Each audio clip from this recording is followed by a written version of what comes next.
St Clair Beach is one of the best things about living in Dunedin. Sadly, it has an erosion problem. Happily, there's an easy fix. That is, to relieve our groin. Let me explain. The earliest images of St Clair show a high, broad stretch of sand, popular with beachgoers. So popular that we started building homes and businesses there, protected by a sea wall. The problem is, sea walls create backwash that scours away the sand, letting larger waves smash up the beach and eventually smash up the wall. So in 1888, we built a stronger wall. A wall strong enough to support a railway. Just not strong enough to withstand the waves. 3 years later, it was all gone.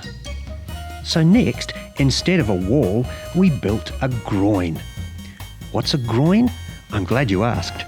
It's really just a fence of piles and boards, a simple sand trap. Within a year, the council's chief engineer noted how well this sand trap was working. But 16 years later, the groynes fell into disrepair and the beach washed away. In 1921, we rebuilt the groynes, leading to the golden era of the 1930s and the glorious St Clair Surf Carnival.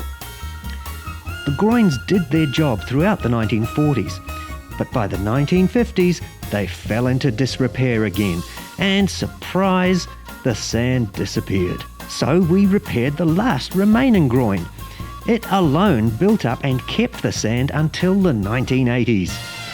By the 90s though, the boards had all disappeared, and by the noughties, the sand was starting to disappear too. Today, the groyne is nearly gone, and with it, much of our lovely sand. But the story is not over. It's still possible to repair and rebuild the existing groyne.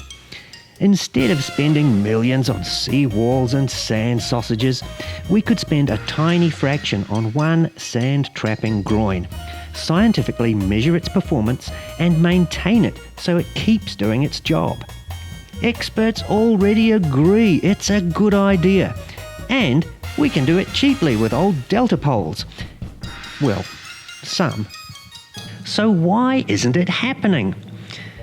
Dunedin City Councillors like the idea, but it's stuck in the bureaucracy. That's right, stalled or stuck between desks, whatever. They just need a little nudge from the public to get on with it. That's you, Dunedin. So please, do what you can.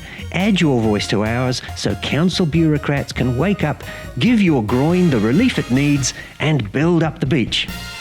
Thank you.